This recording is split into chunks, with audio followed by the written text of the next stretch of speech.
11 जनवरी को विफाकी काबीना के इजलास की अंदरूनी कहानी सामने आ गई है। इजलास को बताया गया कि मरी में गैर मुतवक्का शदीद बर्फबारी, ट्रैफिक जैम और होटलों की हद से ज्यादा किराए सानही की बड़ी वजूहात थी। इस पर बात करेंगे डॉन न्यूज के नुमाइंदे ताहिर शिरानी से। ताहिर, और क्या कुछ बताया गया है? उस दिन जो वाकया रूनुमा हुआ उसके पीछे क्या मुहर्रिकात है?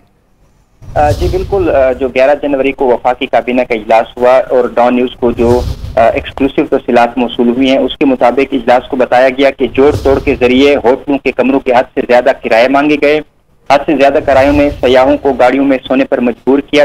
ब्रीफिंग में बताया गया कि गुलडना के इलाके में बर्फ साफ करने की मशीनरी की कमी थी, जिससे ट्रैफिक जाम हुआ। हिल स्टेशन की तरफ तकरीबन 1,66,000 गाड़ियों में बेशतर तूफान में फंस गई थी। इस मौके पर काबीना इजलास में वज़ीर-ए-आज़म इमरान खान का कहना था कि मरी में 2015-16 से सयाहों की शदीद रश से ट्रैफिक जाम मामूल बन चुका है। ताहम मरी का इंतजामी ढांचा चैलेंज से निपटने के लिए तैयार नहीं था।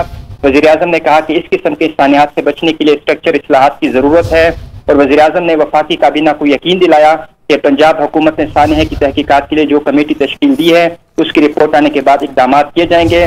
बुनियादी तौर पर जो बड़ी वजूहात ब्रीफिंग में बताई गई उसमें गैर मुतवक्के शदीद बर्फबारी, ट्रैफिक जाम और होटलों की हद से ज्यादा किरायों को सानहे मरी की बड़ी वजूहात करार दिया गया। ताहिर शिरानी, बहुत शुक्रिया आपका।